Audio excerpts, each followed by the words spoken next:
Xo'p, do'stlar, Pena Dekor mahsuloti bu nima, qanaqa vazifa bajaradi, qanday montaj qilinadi? Bu shunchaki pena kley bilan devorga yopishtiriladi xolos. Faqatgina shu yerlari burchak chiqarishlaring esdan chiqmasin. Buni xohlagancha kesasizlar, montaj qilasizlar va oxirida ustidan rang berib qo'ysalaring bo'ldi, do'stlar. Bu Pena Dekor ves bermaydi, trishini tushmaydi, hech narsa bo'lmaydi, do'stlar. Ustidagi broni esa ustidan yana traversing yoki qanaqadir rang berilgandan keyin tosh bo'lib qatib ketadi. Xo'p, buni montaj qilish juda ham oson, faqatgina ko'pchilik o'sha joyida xato qilyapti. Shu burchaklarini обязательно chiqarib, shunaqangi chiroyli dizayn, fason berib ketganga yetmaydi, do'stlar. Do'stlar, bizning manzil Farg'ona viloyati Quvat tumanida joylashgan. O'zimizdan birinchi qo'ldan shunaqa Pena Dekorlar kerak bo'lsa, pastdagi nomerga aloqaga chiqaverasizlar.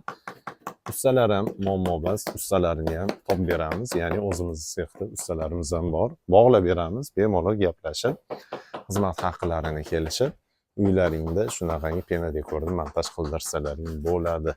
Buni 154 xili bor. Bemalol katalogini Telegram orqali yozsalaring tashlab beramiz.